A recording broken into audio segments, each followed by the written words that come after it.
Salut tout le monde, aujourd'hui on est parti pour le 1205e épisode de l'After Zappimage. Et avant de débuter les amis, je vous propose une petite vidéo qui va défiler juste à côté de moi de l'application numéro 1, application qu'il faut avoir sur son téléphone pour suivre toute l'actualité du ballon rond, que ce soit en termes de résultats, de transferts, d'actualité autour de vos équipes favorites. N'hésitez pas les amis à télécharger OneFootball, c'est l'application numéro 1. Tous les liens se trouvent dans la barre de description, comme vous pouvez le constater juste à côté de moi. C'est une application hyper complète où on retrouve bien évidemment l'actualité des clubs, comme vous pouvez le voir aujourd'hui, notamment l'arrivée de Ferran Torres du côté de Barcelone. On attend l'officialisation. On a appris aussi un petit peu plus tôt ce matin que l'Olympique Lyonnais, il y a quelques années, a raté Erling Haaland.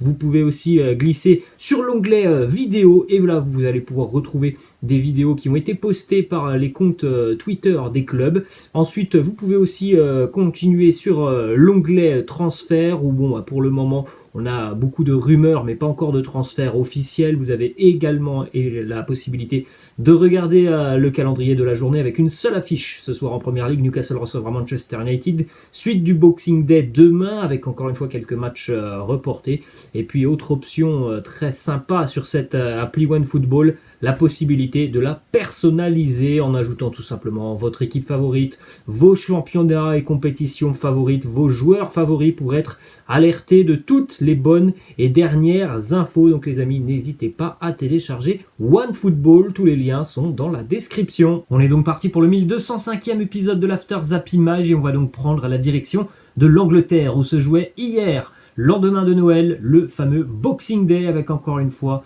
comme très souvent, une pluie de buts en Première Ligue. Regardez déjà ce premier résultat du côté de l'Etihad Stadium, Manchester City qui s'impose 6-3 face à Leicester dans un match assez fou où les Citizens sont menés 4-0 au bout de 25 minutes de jeu. Et puis en début de seconde mi-temps, Leicester est revenu à 4-3 avant de voir les Citizens s'accélérer sur la fin de cette rencontre. Kevin De Bruyne, buteur, Riyad Mahrez, İlkay Gündoğan, doublé pour Raheem Sterling, un but aussi pour la porte du côté des Foxes de Leicester. James Maddison, Ademola Lookman et Iheanacho ont marqué. Une petite statistique sur Man City qui termine très très fort cette année 2021. Les Citizens restent sur 9 victoires consécutives, 17 buts inscrits sur les 3 derniers matchs, donc avec une moyenne de 5,66 buts inscrits par match, complètement dingue.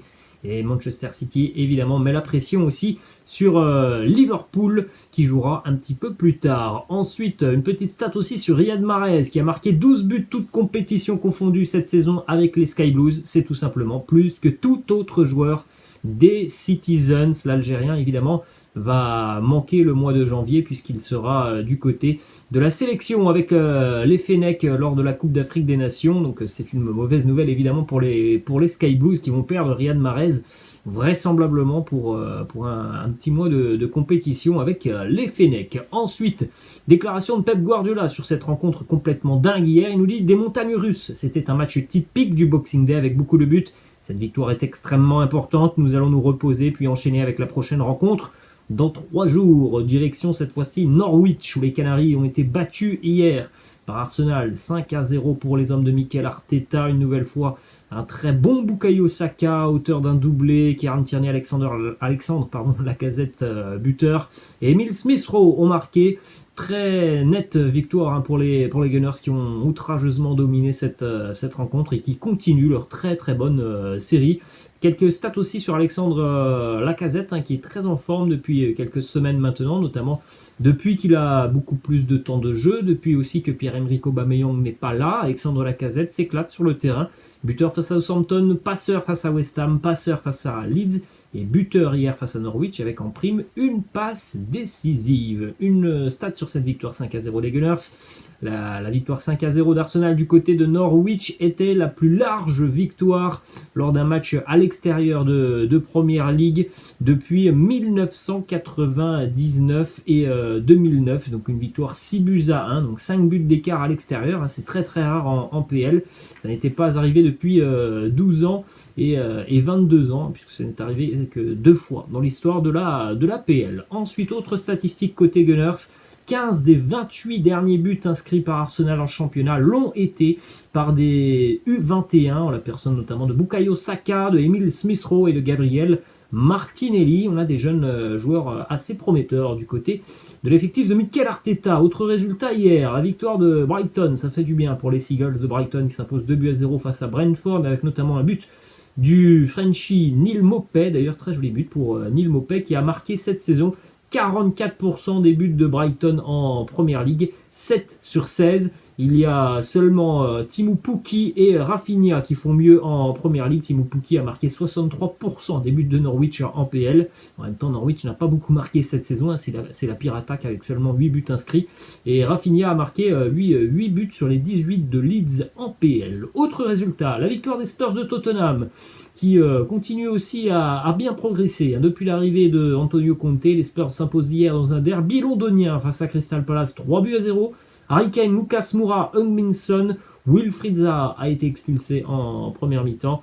Petite stat sur Harry Kane qui est un homme décisif lors du Boxing Day. Il a joué 6 matchs dans sa carrière sur le 26 décembre. Il a marqué 9 buts. Il égale donc le précédent record de Robbie Fowler en tant que meilleur buteur sur un 26 décembre. Les stats pour Antonio Conte depuis son arrivée, 6 matchs en PL évidemment, 6 matchs, 4 victoires, 2 petits matchs nuls. Du côté de Birmingham, cette fois-ci, hier Aston Villa recevait Chelsea.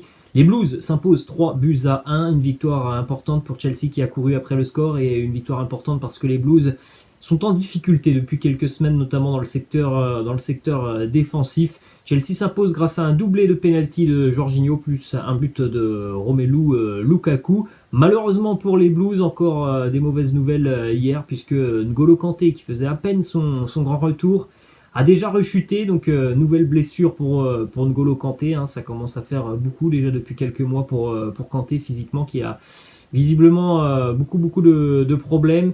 Et puis blessure aussi pour l'ex-joueur du Paris Saint-Germain, Thiago Silva. Thomas Tuchel qui a poussé un coup de gueule hier en conférence de presse en nous disant toute l'Europe a 5 changements et une trêve hivernale. Nous on continue de jouer et on fait reposer ça sur les épaules des joueurs. Ils nous font jouer tout le temps, même quand on a le Covid. On a de nouveaux blessés et ça ne va pas s'arrêter. Alors après, le rythme des matchs, tout entraîneur sait que du côté de l'Angleterre, il y a ce fameux Boxing Day. C'est une tradition qui a plus de 100 ans maintenant. Donc voilà, je pense pas qu'il faut s'en prendre au Boxing Day. Je pense qu'il y a d'autres choses avant de s'en prendre au Boxing Day, qui est une tradition d'antan, quoi, du football anglais. Ensuite, du côté d'Everton, on s'est positionné pour accueillir Philippe Coutinho en prêt. Évidemment, il y a toujours le même souci pour les clubs qui sont intéressés par Philippe Coutinho. C'est le salaire du joueur. Du côté de Arsenal, l'anglais Ainsley Maitland-Niles devrait donc s'engager sur le mois de janvier avec l'AS Roma de José Mourinho pour un prêt jusqu'à la fin de saison. Bon, il a peu de temps de jeu quand même, hein, Maitland-Niles, avec Mikel Arteta. On poursuit avec 2 déclarations de Ralf Rangnick, l'entraîneur de Manchester United. On l'a dit, les Red Devils se déplacent ce soir du côté de Newcastle et il nous parle notamment de 2 Français. Anthony Martial qui souhaite quitter le club. Il nous dit Anthony veut partir. Il m'a dit qu'il pensait que le moment était venu pour lui de changer d'air. Pour le peu que je sache, il n'y a pas eu d'offre d'autres clubs. Tant que ce sera le cas, il restera avec nous.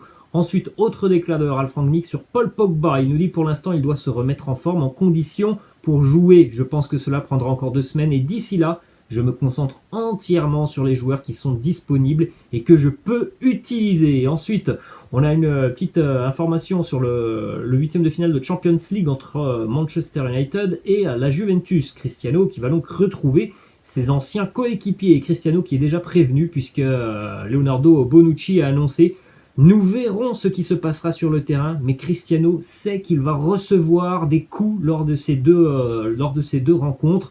Voilà le petit message assez viril envoyé par Leonardo Bonucci à Cristiano Ronaldo, qui, on le rappelle, est quand même l'homme de la compétition, l'homme de la Ligue des Champions. Ensuite, les amis, on prend la direction de la France. Quelques petites informations du côté du championnat, notamment au Stade de Reims. En 2021, le Stade de Reims est le club européen qui enregistre le plus de buts marqués par des joueurs nés au 21e siècle. devant tout de même Manchester United, Arsenal ou encore le Borussia Dortmund, le Stade de Reims qui mise déjà depuis de nombreuses années sur la formation et ses statistiques nous le prouvent. Du côté de Marseille, on rappelle toujours que Steve Mandanda est numéro 2 dans la hiérarchie après Pau Lopez. Steve Mandanda s'est vu proposer un poste du côté de l'AS Monaco, puisque du côté de Monaco, on n'est pas satisfait notamment de l'apport d'Alexander Nubel. Ensuite, du côté de Paris, une déclaration de Daniel Riolo qui nous parle de ce qu'il voit du côté du Paris Saint-Germain. Il nous dit honnêtement, à part leur taper dessus, il n'y a rien à dire. Techniquement et tactiquement, il n'y a rien. Tu es en présence de joueurs qui n'en ont rien à cirer. Ensuite, on jette un coup d'œil, les amis, aux statistiques des attaquants du Paris Saint-Germain sur cette année 2021. Et comme vous pouvez le constater, Kylian Mbappé écrase et on peut même dire ridiculise la concurrence du côté de Paris. 43 buts pour Mbappé, le deuxième meilleur buteur parisien sur cette année 2021. C'est Mauro Icardi avec 16 buts devant Neymar, 11 buts. Ensuite, on enchaîne les amis du côté de Lyon, une information mercato. L'OL est d'accord avec l'attaquant iranien Sardar Azmoum et continue de négocier avec le Zénith Saint-Pétersbourg, mais pour le moment, le Zénith ne veut pas lâcher le joueur. Lyon propose 3 millions d'euros. Le seul problème pour l'Olympique Lyonnais, c'est que Newcastle aussi est très intéressé et c'est pour ça que le Zénith veut faire attendre les choses, parce que le Zénith sait aussi que du côté de Newcastle, on a de l'argent et que Newcastle serait susceptible d'augmenter cette offre de 3 millions d'euros. Ensuite, on jette un coup d'œil, les amis, au stade de Karim Benzema en 2021, tout simplement la meilleure année et saison de sa carrière. 63 matchs, 47 buts, 14 passes décisives. Karim Benzema, plus décisif qu'il ne joue de match. C'est assez dingue. Ensuite, on en a parlé en tout début de vidéo. Ferran Torres est attendu à Barcelone aujourd'hui. Il devrait donc s'engager dans le courant de la journée avec le Barça. On attend donc l'officialisation. Un transfert de 55 millions d'euros plus 10 millions de bonus. Autre info côté catalan, Ousmane Dembélé qui a posté une petite story hier sur Instagram avec l'écusson du FC Barcelone, ce qui peut nous laisser penser que Ousmane Dembélé va donc bel et bien continuer l'aventure et prolonger son contrat avec le Barça. Ensuite, on a une petite information qui concerne Erling Haaland et son avenir. Le président Joan Laporta fait tout ce qu'il peut pour empêcher Erling Haaland de s'engager du côté du Real Madrid. Il n'a qu'une crainte, Joan Laporta, c'est de voir le Real avec Mbappé, Haaland et Vinicius. Donc il fait tout ce qu'il peut, évidemment, pour convaincre Haaland et Mino Raiola. Notamment, il s'est rapproché de Mazraoui, un joueur de l'Ajax. Alors pourquoi qu'est-ce que vient faire Mazraoui dans un dossier Erling Haaland? Tout simplement parce que Mazraoui est aussi propriété de Mino Raiola. Mazraoui, son agent, c'est Mino Raiola. Et donc le Barça tente aussi une approche vers Mazraoui pour avoir encore plus de crédit auprès de Mino Raiola. On va terminer cet épisode, les amis, avec une information qui concerne Jérémy Boga, qui a longtemps été suivi par l'Olympique de Marseille, notamment sur le mercato estival. Jérémy Boga va continuer en Serie A, il va continuer aussi à progresser puisqu'il va vraisemblablement s'engager dans les tout prochains jours du côté de l'Atalanta contre 22 millions d'euros. Voilà les amis, la fin de cet After Zappimage. J'espère que ça vous a plu. N'hésitez pas comme d'habitude à lâcher un petit pouce bleu. Je vous laisse et je vous dis à la prochaine. Ciao.